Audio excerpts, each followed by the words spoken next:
Hello everyone, welcome to सफल batch. This is Monika दुआ, your geography faculty. तो कैसे हैं आप सभी? आई होप बहुत ही अच्छे होंगे. बोर्ड्स की प्रिपरेशन भी आपकी अच्छी चल रही होंगी एज वेल एज CUET की. तो आज की जो हमारी क्लास है वो बहुत ही इंपॉर्टेंट क्लास है क्योंकि आज हम बात करने वाले हैं ज्योग्राफी सब्जेक्ट की. किसकी बात करने वाले हैं? ज्योग्राफी सब्जेक्ट की. देखो गाइस, अगर आप जो है डोमेन में, ये जो ज्योग्राफी सब्जेक्ट आपका रहेगा, डोमेन में अगर आप इस सब्जेक्ट को चूज करते हो तो किस किस तरीके से आपको ज्योग्राफी के करिकुलम को फॉलो करना है, कहाँ कहाँ से आपको चीजें पढ़नी है, प्लस कहाँ कहाँ से क्या क्या क्वेश्चंस पूछे जा सकते हैं, क्या स्ट्रैटेजीज आपको अडॉप्ट करनी है. NCERT की अगर मैं बात करूं तो NCERT को आपको किस एक वे में, किस एक स्ट्रैटेजी से आपको उसको पढ़ना है कि आपका सिलेबस भी कंप्लीट हो जाए एज वेल एज जो आप साथ साथ जो है क्वेश्चंस भी अगर पेपर में आते हैं, लाइक अगर केस स्टडी बेस्ड क्वेश्चन आते हैं या कॉन्सेप्चुअल क्वेश्चन आते हैं, कुछ स्टैटिक क्वेश्चंस आते हैं, तो आप उन क्वेश्चंस को कैसे अटेम्प्ट करके आओगे, ये सारी चीजें जो हैं आज की क्लास में हम लोग डिस्कस करने वाले हैं. तो आज की क्लास आपके लिए बहुत ही इंपॉर्टेंट है and this class will be a path finder for you. क्योंकि देखो गाइज, ज्योग्राफी की अगर मैं बात करूँ ना तो ज्योग्राफी एक साइंटिफिक सब्जेक्ट है. ऑल्दो सब्जेक्ट्स तो सारे ही साइंटिफिक है, but geography is region based. काफी चीजें जो होती हैं वो रीजन बेस्ड होती हैं कि कैसे, अगर ये चीज है तो क्यों है, उस चीज का आपको एक रीजन मिलता है. ठीक है, तो this is one of the important class. तो क्लास के एंड तक मेरे साथ जुड़े रहना. और जितने भी स्टूडेंट्स जो हैं ज्योग्राफी को लेकर थोड़े से टेंस्ड हैं CUET में कि किस तरीके से ज्योग्राफी आएगी, तो हमारी जितने भी क्लासेस रहेंगी ज्योग्राफी की वो इसी के ऊपर बेस्ड रहेंगी कि किस किस तरीके से जो है लास्ट अभी CUET में ज्योग्राफी के क्वेश्चंस आए थे वो भी मैं आपको बताऊंगी, एज वेल एज जो है किस किस तरीके से आपको प्रिपरेशन करनी है वो भी मैं आपको बताऊंगी. तो चलिए स्टार्ट करते हैं. देखो गाइस, अगर मैं बात करूं हमारी NCERT ज्योग्राफी की, ठीक है, तो NCERT ज्योग्राफी में अगर मैं देखूंगी, ठीक है, तो आपके जो है टोटल कितनी बुक्स है? टोटल आपकी जो बुक्स हैं वो 2 बुक्स हैं. First is fundamentals of human geography. Human geography fundamentals मतलब आपको उसके बेसिक्स पढ़ने हैं कि एक इंसान जो है जब कहीं पर रहता है, ठीक है, तो वो किस किस तरीके की प्रॉब्लम्स फेस करता है, कौन कौन से वो काम करता है, एक्टिविटीज. ठीक है, तो ये जितने भी ह्यूमन रिलेटेड एक्टिविटीज हैं या जो भी प्रॉब्लम्स हैं या जितनी भी चीजें वो फेस कर रहा है वो सारी जो है इस बुक 1 में कवर होंगी. और अगर मैं बात करूं बुक 2 की, that is India, people and economy, इसमें हम लोग बात करेंगे कि इंडिया में जो है, अब हम यहाँ पे बात ना, देखो आपको बुक से ही पता चल रहा है, यहाँ हम किसकी बात करने वाले हैं? इंडिया की. अब हम ज्योग्राफी को किस एस्पेक्ट में पढ़ने वाले हैं? इंडिया के एस्पेक्ट में, कि इंडिया में जो है किस किस तरीके से लोग काम करते हैं, कैसे एरियाज में रहते हैं, लाइक रूरल एरियाज में रहते हैं, अर्बन एरियाज में, रूरल एरियाज में वो किस तरीके की एक्टिविटीज में इंगेज होते हैं, ठीक है, और अगर अर्बन एरियाज में है वहां पे वो कौन कौन सी एक्टिविटीज करते हैं. तो ये जो 2 बुक्स हैं आपकी, ये पूरी आपका एक बेस क्रिएट करती है. और एक चीज मैं आपको बताऊं, कभी क्या होता है ना, हम लोग सोचते हैं चलो आगे UPSC देते हैं या XYZ कोई और भी एग्जाम, तो आपको पता है ज्योग्राफी का अगर आपका बेस क्लियर होता है ना तो आपका जो GK का पोर्शन होता है, GA का पोर्शन होता है किसी भी एग्जाम के लिए अगर मैं बात करूं तो उसमें वो आप इजीली करके आ पाते हो. तो यही आज की क्लास में हम लोगों को देखना है. ठीक है, चलिए ये आप देख ही रहोगे, ये आपकी बुक है that is related to human geography. और नेक्स्ट अगर आप देख रहे होगे that is India, people and economy, जिसमें हम लोग बात करने वाले हैं कि इंडिया में लोग जो हैं वो क्या क्या काम करते हैं, इकोनॉमी की कौन कौन सी एक्टिविटीज में वो इंडल्ज होते हैं. तो चलिए 1 बाय 1 हम लोग हर एक चैप्टर के बारे में डिस्कशन करेंगे. मैं आपको बताऊंगी कैसे कैसे क्वेश्चन पूछे जा सकते हैं, प्लस कैसे कैसे आपको प्रिपरेशन करनी है, प्लस आप अगर बुक पढ़ रहे हो NCERT में तो कौन सी चीज पे आपको बहुत ज्यादा फोकस करना है, स्टैटिक चीजें. और एक चीज मैं आपको और बताऊं, देखो अब हमारी क्लास ज्योग्राफी की रेगुलर होगी. आज तो चलो हम लोग इंट्रोडक्शन की बात कर रहे हैं, इंट्रोडक्शन मैं आपको दूंगी, बट जब अब हम आगे क्लासेस कंटिन्यू करेंगे चैप्टर टू चैप्टर और टॉपिक टू टॉपिक, तो उसमें क्या रहेगा, जो भी चैप्टर मैं आपको कराऊंगी या जो भी टॉपिक मैं आपको कराऊंगी उसमें क्या रहेगा ना, आपको क्या करना है, जो भी मैं ना होमवर्क दिया करूंगी आपको 1 या 2 क्वेश्चंस या 3 क्वेश्चन 4 क्वेश्चंस मेरी हर वीडियो में आपके साथ रहेंगे कि आपको वो क्वेश्चंस जो हैं उनके आंसर्स ढूंढने हैं, ठीक है। अब होता क्या है ना, जब हम आंसर्स ढूंढते हैं तो उन ढूंढते टाइम हम लोग क्या करते हैं, और भी बहुत सारी चीजें पढ़ते हैं, तो उससे क्या होता है, आप ही की नॉलेज इनहांस होती है। क्लियर? तो चलिए हम लोग स्टार्ट करते हैं। देखिए, सबसे पहले हम लोग बुक 1 की बात करते हैं, जो कि मैंने आपको कौन सी बताई थी, ह्यूमन ज्योग्राफी, जो कि फंडामेंटल्स हैं, हमारे बेसिक्स हैं, तो हम लोग उसमें बात करेंगे। सबसे पहले हम लोग बात करते हैं chapter 1 human geography nature and scope. देखो, इस चैप्टर में ना हम लोग क्या पढ़ेंगे, बेसिकली इस चैप्टर में हम लोग ये पढ़ेंगे कि जो ह्यूमन है वो ज्योग्राफी से किस तरीके से कनेक्टेड है। ज्योग्राफी के क्या होती है, बहुत सारी डोमेन्स होती हैं और आई कैन से ब्रांचेज होती हैं, ठीक है। जैसे अगर मैं बात करूं, ठीक है, ज्योग्राफी की, जैसे हाँ, प्रैक्टिस ऑफ मैप मेकिंग जो होता है उसको क्या बोला जाता है, मुझे कमेंट सेक्शन में जरूर बताना आप लोग, ठीक है। तो इस तरीके से ज्योग्राफी की बहुत सारी ब्रांचेज होती है। स्टडी ऑफ मून को क्या बोला जाता है। तो ये सारी जो चीजें हैं वो आप कहाँ पर पढ़ने वाले हो, ह्यूमन ज्योग्राफी में पढ़ने वाले हो, जिसमें आप बात करोगे कि ज्योग्राफी के कौन कौन से एस्पेक्ट्स हैं, कहाँ कहाँ पर ज्योग्राफी जो है रिलेट करते हो आप। मैं अगर आपको बात बोलूँ ना, ज्योग्राफी हर चीज में, पॉलिटिकल एस्पेक्ट में देखोगे, इकोनॉमिकल एस्पेक्ट में देखोगे, हिस्टोरिकल एस्पेक्ट में देखोगे और साइंटिफिक एस्पेक्ट में देखोगे, हर एक एस्पेक्ट में ज्योग्राफी है। तो उसी के नेचर और उसी के स्कोप के बारे में हम लोग बात करते हैं। नेक्स्ट हमारा जो टॉपिक है वो है the world population, distribution, density and growth. अब देखो, यहां पर नाम से ही पता चल रहा है हम लोग बात करने वाले हैं किसकी, पॉपुलेशन की। यहां पे मैं आपको एक चीज बताना चाहती हूं, आपको पता है वर्ल्ड में वर्ल्ड पॉपुलेशन डे सेलिब्रेट किया जाता है, ठीक है। कब किया जाता है, very very important date and given is in your NCERT book, आपकी एनसीईआरटी की बुक में दी हुई है, कोई बता सकता है। द वर्ल्ड पॉपुलेशन डे, बताओ, world population day every year 11 July को कंसीडर या सेलिब्रेट किया जाता है। कब सेलिब्रेट किया जाता है, 11 जुलाई। 11 जुलाई क्या सेलिब्रेट किया जाता है या क्या कंसीडर किया जाता है, वर्ल्ड पॉपुलेशन डे। क्या सेलिब्रेट किया जाता है, वर्ल्ड पॉपुलेशन डे। अभी ऐसा क्यों है, क्यों ऐसा किया जाता है, क्या रीजन है, चलो मैं आपको बताती हूँ। वर्ल्ड पॉपुलेशन डे 11 जुलाई को कुछ खास हुआ था। 11 जुलाई 1989 को वर्ल्ड पॉपुलेशन जो है 5 बिलियन को क्रॉस कर गई थी, ठीक है।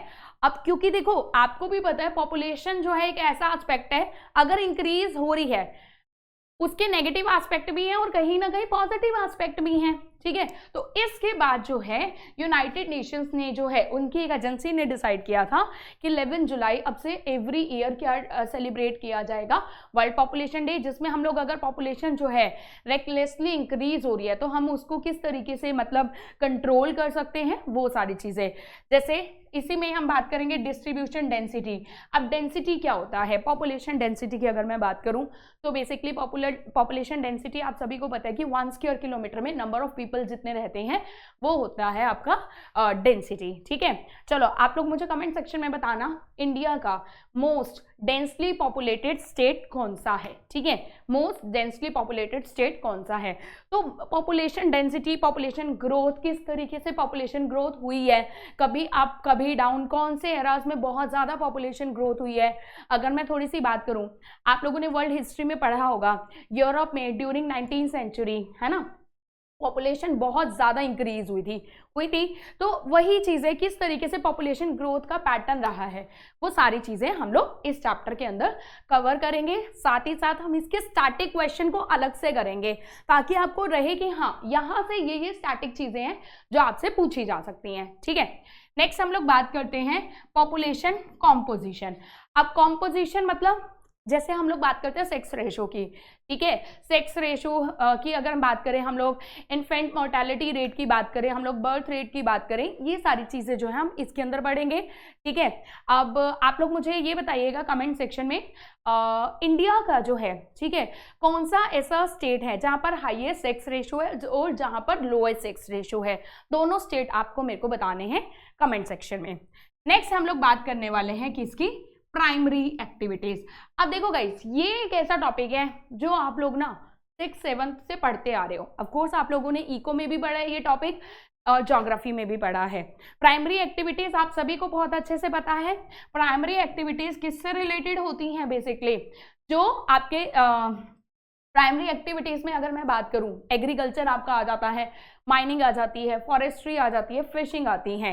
ठीक है, कौन कौन सी प्राइमरी एक्टिविटीज होती हैं? एग्रीकल्चर हो गया, ठीक है। उसके अलावा अगर मैं बात करूं, ठीक है, फॉरेस्ट्री हो गया, फॉरेस्ट्री आपकी प्राइमरी एक्टिविटीज होती हैं।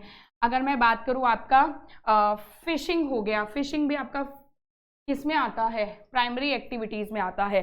ठीक है, तो प्राइमरी एक्टिविटीज, ठीक है, कौन से एरियाज में ये ज़्यादा कौन से एरिया के लोग इसको ज़्यादा करते हैं? जैसे आपको पता है रूरल एरियाज के जो लोग होते हैं वो प्राइमरी एक्टिविटीज़ के ऊपर ज़्यादा डिपेंडेंट होते हैं। ठीक है, फिर प्राइमरी एक्टिविटीज़ में अगर मैं एग्रीकल्चर की बात करूँ तो आप लोगों ने पढ़ा होगा। ठीक है, अगर मैं बात करूँ 9th-10th की तो आप लोगों ने थोड़ा सा स्टडी किया होगा ज्योग्राफी में। अलग अलग टाइप की आपकी एग्रीकल्चर होती है, जैसे शिफ्टिंग कल्टीवेशन होती है। ठीक है, अब शिफ्टिंग कल्टीवेशन के भी क्या होते हैं? अलग अलग नेम्स होते हैं नाम। इंडिया में हम इसको शिफ्टिंग कल्टीवेशन बोल देते हैं, लेकिन अगर मैं बात करूँ ब्राजील में इसको क्या बोला जाता है? रोका कल्टीवेशन बोला जाता है। तो वही चीजें हैं। प्राइमरी एक्टिविटीज में आप कलेक्टिवली ये पढ़ने वाले हो, ठीक है, कि किस किस तरीके की प्राइमरी एक्टिविटीज होती है। फर्दर उनमें भी जो सब टॉपिक्स होंगे वो सारे हम लोग इसी में आगे पढ़ेंगे। ठीक है, फिर अगर मैं बात करूं किसकी? Secondary activities. सेकेंडरी आपको भी पता है बहुत अच्छे से। सेकेंडरी की अगर मैं बात करूं तो सेकेंडरी बेसिकली किससे रिलेटेड होता है? मैन्युफैक्चरिंग से। अगर कोई भी आपने पढ़ा ही होगा बिल्कुल आराम से कि सेकेंडरी की अगर बात होती है तो आप समझ जाइएगा कि किसकी बात हो रही है? मैन्युफैक्चरिंग की। किसकी बात हो रही है? मैन्युफैक्चरिंग की। ठीक है, तो मैन्युफैक्चरिंग आपको इसके अंदर पढ़नी है। ठीक है, जैसे इसमें भी आपको large scale industries, small scale industries, agro based industries वो होती हैं, ठीक है, जिनमें रॉ मटेरियल हमें किससे मिलता है? एग्रीकल्चर से मिलता है। यहाँ पे अगेन फिर आप लोगों के लिए क्वेश्चन है, आप लोग मुझे कमेंट सेक्शन में लिख के ये जरूर बताओ कोई भी 2 एग्रो बेस्ड इंडस्ट्रीज के बारे में आप मुझे बताओगे, ठीक है, जिनमें हमें रॉ मटेरियल कहाँ से मिलता है? एग्रीकल्चर से मिलता है। क्लियर? ओके, नेक्स्ट हम लोग बात करेंगे टर्शरी सेक्टर की, क्वाटरनरी एक्टिविटीज की। टर्शरी सेक्टर बेसिकली आपका क्या होता है? सर्विस सेक्टर होता है। क्या होता है आपका? Service sector. अब सर्विस सेक्टर की अगर मैं बात करूं तो सर्विस सेक्टर में जैसे आपकी ये आ जाती हैं, सारी सर्विसेज आ जाती हैं। लाइक जैसे इस टाइम पे मैं आपको टीच कर रही हूँ तो ये सर्विस सेक्टर है। ट्रांसपोर्टेशन, कम्युनिकेशन, बैंकिंग, फाइनेंस, ये सब किस में आती है? आपकी टर्शरी सेक्टर में। और ये क्वाटरनरी एक्टिविटीज की अगर मैं बात करूँ ना गाइस, तो ये सर्विस सेक्टर का ही पार्ट है, या मैं अगर बोलूँ तो ये इसका अपडेटेड वर्जन है। अब आपको पता है अपडेशन का जमाना है, तो अपडेटेड वर्जन है इसका टर्शरी सेक्टर का, जो नॉलेज बेस्ड होता है, मतलब जिसमें हाईली नॉलेज, मतलब नॉलेज या इंटेलेक्चुअल पर्सन इसके अंदर इन्वॉल्व होते हैं, तो वो किसके अंदर काउंट होता है? क्वाटरनरी एक्टिविटीज में। Example, right now I am teaching you, तो आपको पता है कोई भी इजीली आके तो आपको टीच नहीं कर सकता। ठीक है, उसके लिए उनको डीप स्टडी करनी पड़ती है, डीप नॉलेज की नीड होती है, इंटेलेक्चुअलिटी की नीड होती है, तो ये किसके अंदर आएगा? क्वाटरनरी एक्टिविटीज के अंदर आएगा। इसके अलावा अगर मैं बात करूं डॉक्टर की, डॉक्टर भी एक सर्विस दे रहा है, लेकिन वो एक हाई क्लास सर्विस है। किसका पार्ट आएगा? अपडेटेड वर्जन हो गया, इसमें आएगा। सॉफ्टवेयर डेवलपर्स होते हैं, वो भी किसका पार्ट होंगे? क्वाटरनरी एक्टिविटीज का पार्ट होंगे। ठीक है, मैनेजमेंट अगेन इसी का ही पार्ट होता है। ठीक है, तो ये सब इनके बारे में हम लोग डिटेल में पढ़ेंगे। फिर हम लोग बात करेंगे किसकी? ट्रांसपोर्ट और कम्युनिकेशन की। ट्रांसपोर्ट और कम्युनिकेशन की अगर मैं बात करूं तो आपको भी पता है कि इंडिया का ट्रांसपोर्ट सिस्टम जो है वो पिछले काफ़ी टाइम से इम्प्रूव हुआ है ना। ट्रांसपोर्ट सिस्टम की अगर मैं बात करूं तो इंडिया का ट्रांसपोर्ट पिछले काफ़ी टाइम से इम्प्रूव हुआ है। ठीक है, तो उसमें हम लोग जैसे ट्रांसपोर्टेशन में आप लोगों ने पढ़ा होगा 10th क्लास की अगर मैं बात करूँ तो आप लोगों ने 10th में भी रीड किया होगा कि हमारा जो ट्रांसपोर्टेशन होता है, ठीक है, उसमें बहुत सारे पार्ट्स होते हैं। लाइक आपका ये लगा लीजिए, आपके लैंड रूट्स होते हैं, आपके वाटर रूट्स होते हैं, आपके एयरवेज होते हैं। फर्दर लैंड रूट्स भी डिफरेंट पार्ट्स में डिवाइड होते हैं। ठीक है, वाटर जो आपके रूट्स होते हैं वो भी अलग पार्ट्स में डिवाइड होते हैं, एयर रूट्स होते हैं, ठीक है, वो भी फर्दर 2 पार्ट्स में डिवाइडेड होते हैं, डोमेस्टिक एंड इंटरनेशनल। तो वो सारी चीज़ें हम लोग पढ़ेंगे। कम्युनिकेशन का आपने पढ़ा होगा, मास मीडिया, प्रिंट मीडिया, सारी चीज़ें हम लोग डिटेल में पढ़ेंगे। क्लियर? उसके बाद अगर मैं बात करूँ international trade. Next topic is international trade. अब देखो guys, international trade, foreign trade, आपको पता ही है जब एक से ज्यादा कंट्रीज के बीच में जो ट्रेड होता है उसको आप क्या बोलते हो, इंटरनेशनल ट्रेड बोलते हो, ठीक है। अब इंटरनेशनल ट्रेड की अगर मैं बात करूं, अच्छा एक चीज ना आप लोग ये ध्यान रखना, ज्योग्राफी को ना हम लोग स्टैटिक के साथ साथ ना करंट अफेयर से भी कनेक्ट करते हुए पढ़ेंगे, ये मैं आपको पहले ही बता दूं।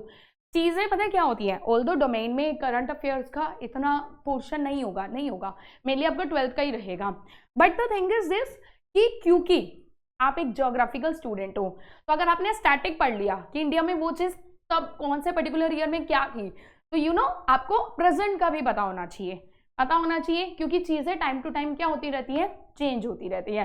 जैसे अगर मैं बात करूं इंडिया का इस साल जो है 2022 के लिए थर्ड लार्जेस्ट ट्रेडिंग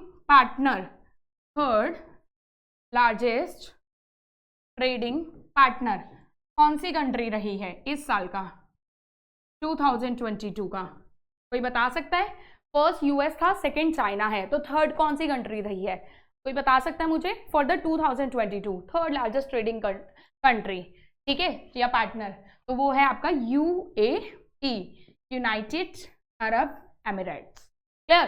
तो हम ज्योग्राफी को किसके एस्पेक्ट में पढ़ेंगे, हम लोग ज्योग्राफी को करंट अफेयर से भी कनेक्ट करते हुए पढ़ेंगे, ठीक है, क्योंकि द थिंग इज दिस ना, चीजें जो हैं कहने को तो ज्योग्राफी में बहुत सारी चीजें स्टैटिक है, लेकिन करंट अफेयर से भी वो कनेक्टेड होती हैं। करंट अफेयर्स को जब आप करते हो तो कहीं ना कहीं वो आपको इको में हेल्प कर जाती है ज्योग्राफी में। कुछ टॉपिक्स ज्योग्राफी के ऐसे हैं, जैसे एक्टिविटीज़ की अगर मैं बात करूं, ठीक है, इस टाइम पे अगर मैं बात करूं तो टर्शरी सेक्टर से इंडिया को काफ़ी जो है इंडियन जीडीपी में काफ़ी एक एक पोर्शन आता है।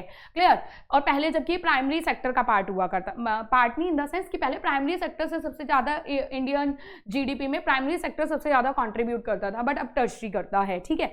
बट थिंग इज दिस कि चीज़ें क्या होती है, चेंज होती रहती हैं, तो हमें जो चीज़ सिर्फ पहले थी वही नहीं पढ़नी, टाइम के साथ जो चीज़ें चेंज हो रही हैं हमें उनको भी पढ़ना है। क्लियर? ठीक है, तो हम लोग उसको भी पढ़ेंगे। लास्ट हम लोग बात करेंगे ह्यूमन सेटलमेंट्स की। ह्यूमन सेटलमेंट्स में हम पढ़ेंगे कि किस किस तरीके से ह्यूमन ने जो है सेटलमेंट करना स्टार्ट कर दिया, कौन कौन से फैक्टर्स थे जिसकी वजह से सेटलमेंट्स ये सारी चीज़ें हुई है। तो ये सब आपका जो पोर्शन था, ये आपका किसका पोर्शन था, आपके बुक 1 का पोर्शन था, that is fundamentals of human geography. आपने एक चीज़ और नोटिस करी होगी, ये जितनी भी चीज़ें हमने पढ़ी है ये सारे किसी भी ह्यूमन के लिए बेसिक्स हैं।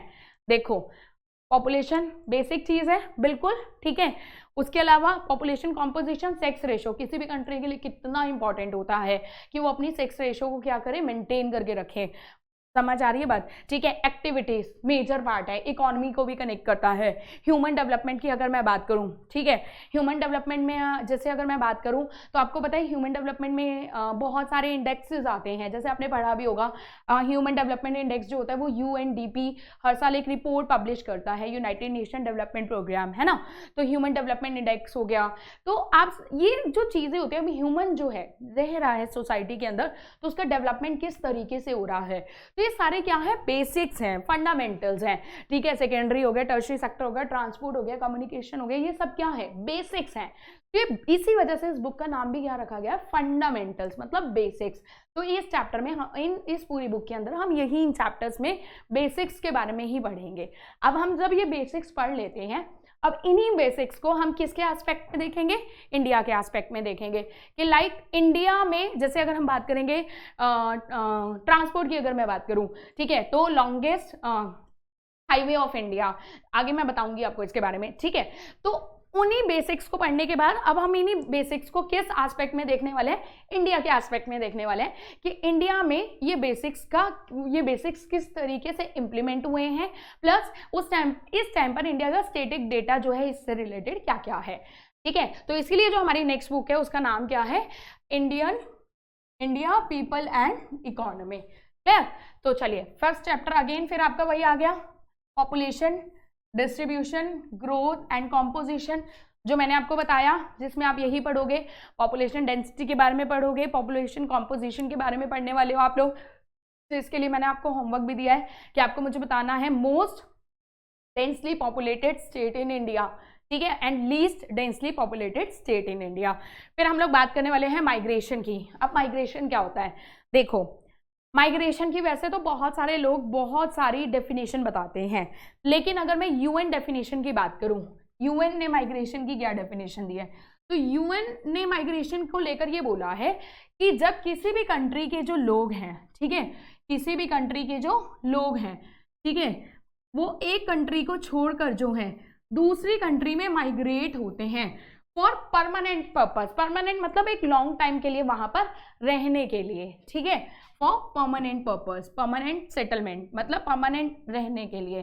तो उस टर्म को फिर आप क्या बोलते हो, माइग्रेशन बोलते हो। ठीक है, कितने तरीके का होता है, क्या क्या कारण होते हैं, ऑफ कोर्स आप खुद सोचिए माइग्रेशन के क्या कारण हो सकता है, क्यों हम लोग, आपने नोटिस किया होगा जैसे ऐसा बोला भी जाता है कि यूएस के अगर हम लोग मेजॉरिटी ऑफ द डॉक्टर्स की अगर हम देखेंगे तो आपको वहाँ पे इंडियन डॉक्टर्स मिलेंगे, है ना, तो स्टडीज करी है उन्होंने, लेकिन फिर वो माइग्रेट कर गए। बहुत सारे रीजन है, फैमिली रीजन हो सकता है, ठीक है, इनकम रीजन हो सकता है, स्टेबिलिटी एक रीजन हो सकता है, lot of reason are that. तो वो सारे रीजन जो हैं, वो कोजेज जो हैं, हम लोग उसके बारे में बात करेंगे। फिर उससे इम्पैक्ट क्या आता है उसके बारे में भी हम लोग बात करेंगे। फिर वही बात है, ह्यूमन डेवलपमेंट की हम लोग बात करेंगे। ह्यूमन डेवलपमेंट जैसे मैंने आपको बताया, हर साल ह्यूमन डेवलपमेंट रिपोर्ट पब्लिश होती है। कौन करता है human development report publish, UNDP. UNDP मतलब यूनाइटेड नेशंस, यूनाइटेड, एक second, united, yes, united nations development programme. Clear, तो ये सारी चीजें ओके। तो ह्यूमन डेवलपमेंट रिपोर्ट पब्लिश होती है, कौन कौन से फैक्टर्स होते हैं जिनके बेसिस पे यूएनडीपी रिपोर्ट बनाता है। फिर इंडिया के एस्पेक्ट में हम ये पढ़ेंगे कि इंडिया की इसकी रैंक क्या आती है, अप एंड डाउन हो रही है तो रीजंस क्या है, अगर डेवलपमेंट मतलब इस इंडेक्स में अगर इंप्रूव हुई है इंडिया की रिपोर्ट तो क्या ऐसी चीजें हैं जिसकी वजह से इंप्रूवमेंट आई है, या अगर डिग्रेडेशन हुआ है यानी कम हुई है, लो हुई है अगर रैंक, तो उसके क्या रीजन है। तो वो सारी चीजें हम लोग इसमें पढ़ेंगे। फिर वही human settlement, human settlement again I told you, जिसमें हम लोग बात करने वाले हैं कि ह्यूमन जो है जब सेटलमेंट आती है, ठीक है, जिस तरीके से वो सेट होता है, कौन कौन से फैक्टर्स होते हैं ह्यूमन सेटलमेंट के, क्या रीजंस होते हैं, प्लस उसके क्या कॉन्सिक्वेंसेज होते हैं, वो सारी चीजें हम लोग बात करेंगे। Land resources and agriculture India में किस किस तरीके से, इंडिया के एस्पेक्ट में भी पढ़ना है हम लोगों ने। इंडिया में जो है एग्रीकल्चर की बहुत सारी फॉर्म्स आपको देखने को मिलती है, प्रिमिटिव, ठीक है, आप प्लांटेशन फार्मिंग हो गया, कमर्शियल फार्मिंग हो गया, एग्रीकल्चर में आप यही सारी चीजें पढ़ने वाले हो, ठीक है। डिफरेंट टाइप्स ऑफ आप लोग एग्रीकल्चर की बात करोगे, क्लियर, एग्रीकल्चर के टाइप्स की बात आप लोग करोगे, ठीक है। और इसके अलावा लैंड रिसोर्सेज कौन कौन से हैं, ठीक है, कितने अवेलेबल हैं, क्लियर, और कितने अवेलेबल होने के साथ साथ उसमें प्रॉब्लम क्या क्या है, फिर उन प्रॉब्लम को किस किस तरीके से गवर्नमेंट सॉर्ट आउट कर रही है, वो सारी चीजें आप लोग पढ़ने वाले हो। उसके बाद हम लोग बात करने वाले हैं वाटर रिसोर्सेज की। Water resources very very important topic. Why it is very very important topic, क्यों बहुत इंपॉर्टेंट है, आपने उसका नाम सुना ही होगा वाटर रिसोर्सेज की। अगर मैं बात करूं अगर वाटर रिसोर्सेज की अगर मैं बात करूं तो जैसे आपने बात करी होगी गंगा रिवर, जो कि इंडिया की लॉन्गेस्ट रिवर है, पता ही होगा ना आपको, Ganga river is the longest river of India, ठीक है। ऑल्दो बच्चे कई बार कंफ्यूज हो जाते हैं कि मैम ब्रह्मपुत्रा क्यों नहीं है, इंडस क्यों नहीं है। इंडस ब्रह्मपुत्रा की लेंथ तो गंगा से भी ज़्यादा है, बट आपको पता ही होना चाहिए क्योंकि इंडस और जो ब्रह्मपुत्रा है आपकी, वो हमारे इंडिया से ओरिजिनेट ही नहीं होती है, गंगा हमारे इंडिया से ओरिजिनेट होती है, इसलिए इंडिया की लॉन्गेस्ट रिवर है, क्लियर। तो वाटर रिसोर्सेज जैसे गंगा की अगर मैं बात करूँ तो गंगा पे जो है अभी इंडिया का जो है सबसे बड़ा जो है नेशनल वाटरवे बनाया गया है, नेशनल वाटरवे 1, ठीक है। अभी कई बार ये क्वेश्चन पूछ लेता है नेशनल वाटरवे जो 1 है वो कौन सी रिवर के ऊपर सिचुएटेड है, गंगा रिवर के ऊपर सिचुएटेड है, किससे किसको कनेक्ट करता है, प्रयागराज टू हल्दिया।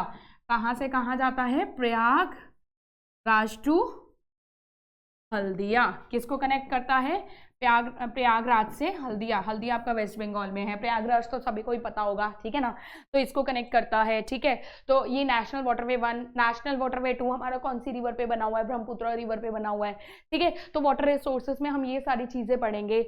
उसके बाद हम लोग बात करेंगे मिनरल और एनर्जी रिसोर्सेज की। मिनरल एंड एनर्जी रिसोर्सेज, अभी जैसे अगर मैं बात करूँ कि इंडिया में कौन कौन से मिनरल्स मिलते हैं, ठीक है।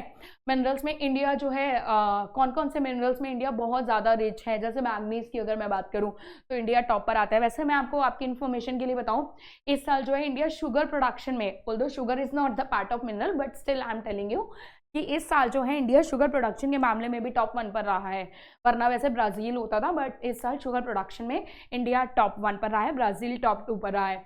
तो वही इन मिनरल रिसोर्सेज कौन कौन से, एनर्जी रिसोर्सेज कौन कौन सी उनकी लोकेशन है, कहाँ कहाँ वो मिलते हैं, ठीक है, वो सारी चीज़ें आपको पता होनी चाहिए, वही हम इस चैप्टर में पढ़ेंगे। फिर हम लोग बात करेंगे वही मैन्युफैक्चरिंग इंडस्ट्रीज, जिसमें मैंने आपको बताया कि इंडस्ट्रीज हैं कहाँ कहाँ पर लोकेट करते हैं, इंडस्ट्रीज सेटअप करने के लिए कौन कौन सी बेसिक चीज़ें फुलफिल होनी चाहिए, ठीक है। इंडिया में कौन कौन से टाइप की इंडस्ट्रीज मिलती हैं, ठीक है। टिस्को के बारे में आप लोग बात करोगे, ठीक है। टाटा और आपकी जो आयरन स्टील इंडस्ट्री है उसके बारे में आप लोग बात करोगे, और बहुत सारी इंडस्ट्रीज हैं, agro based industries, mineral based industries, इन सब के बारे में हम इस चैप्टर में पढ़ेंगे। फिर हम लोग बात करेंगे प्लानिंग एंड सस्टेनेबल डेवलपमेंट। अब ये सस्टेनेबल डेवलपमेंट क्या होता है, देखो गाइस, सस्टेनेबल जो डेवलपमेंट है ना, ये बहुत ही क्रूशियल टर्म है और ये एग्जामिनर का ना इंटरेस्ट एरिया रहता है। उसको बच्चों से होप होती है कि सस्टेनेबल डेवलपमेंट जो है बच्चा बता रहा है, मतलब उसको पता होना चाहिए सस्टेनेबल डेवलपमेंट का मतलब क्या है। तो मेनली क्या होता है, सस्टेनेबल डेवलपमेंट के 3 एस्पेक्ट्स होते हैं। ऑल्दो सस्टेनेबल डेवलपमेंट हम लोग पढ़ते तो देखो 7th 8th से आए हैं, ये वर्ड हमारे लिए, ये टर्म हमारे लिए कोई नई नहीं है, इसके बारे में हम लोगों ने रीड बहुत टाइम से हम लोग कर रहे हैं। लेकिन बेसिकली इसमें 3 एस्पेक्ट्स होते हैं। कौन कौन से 3 एस्पेक्ट्स होते हैं, तो पहला का एस्पेक्ट ये होता है कि प्रेजेंट की जो नीड है, ठीक है, प्रेजेंट जो नीड है वो क्या हो जाए, फुलफिल हो जाए, प्रेजेंट की नीड भी फुलफिल हो जाए, ठीक है। फ्यूचर की नीड के लिए भी वो क्या रहे, सिक्योर रहे, फ्यूचर नीड के लिए भी वो क्या रहे, सिक्योर रहे, मतलब अवेलेबल रहे, ठीक है। और रिसोर्सेज जो है वो आपके अवेलेबल रहे, प्लस रिसोर्सेज को इस तरीके से हमें यूज करना है कि उससे इन्वायरमेंट को भी जो है हार्म ना हो, इन्वायरमेंट को भी जो है वो हार्म ना हो, ठीक है। तो मेनली जो होते हैं ये 3 एस्पेक्ट्स होते हैं सस्टेनेबल डेवलपमेंट के, ठीक है, कि रिसोर्सेज को इस तरीके से यूज करें कि प्रेजेंट की नीड्स भी फुलफिल हो जाएं, फ्यूचर नीड्स भी वो सिक्योर रहें, प्लस इन्वायरमेंटल हार्म भी ना हो। तो सस्टेनेबल डेवलपमेंट को लेकर जैसा आप लोगों ने पढ़ा भी होगा कि काफ़ी सारी समिट्स होती आई हैं, उनके बारे में फिर हम लोग फर्दर बात करेंगे, ठीक है। तो ये सारा हम लोग इस चैप्टर में पढ़ेंगे। फिर हम लोग बात करेंगे अगेन ट्रांसपोर्ट एंड कम्युनिकेशन की, ठीक है। ट्रांसपोर्ट एंड कम्युनिकेशन की अगर मैं बात करूँ तो हम इसमें बात करेंगे आपके जैसे इंडिया का लॉन्गेस्ट, अब क्योंकि हम लोग इसको इंडिया के एस्पेक्ट में पढ़ रहे हैं तो आप मुझे ये बताइएगा इंडिया का जो है लॉन्गेस्ट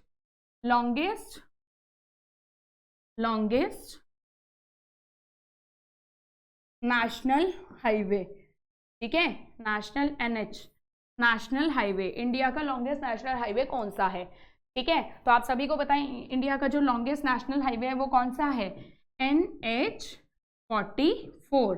और पहले NH44 को क्या बोला जाता था, अर्लियर इसको क्या बोला जाता था, अर्लियर इसका क्या नेम होता था, NH7 होता था, क्या नेम होता था, 7, लेकिन अभी क्या है NH44, ठीक है। तो ये आपको पता होना चाहिए। कमेंट सेक्शन में आप लोग मेरे को ये बताना, ये तो इंडिया का लॉन्गेस्ट नेशनल हाईवे है, इंडिया का शॉर्टेस्ट नेशनल हाईवे कौन सा है, which is just 5.8 kilometre long, फिर भी उसको एक हाईवे की इंपॉर्टेंस दे रखी है।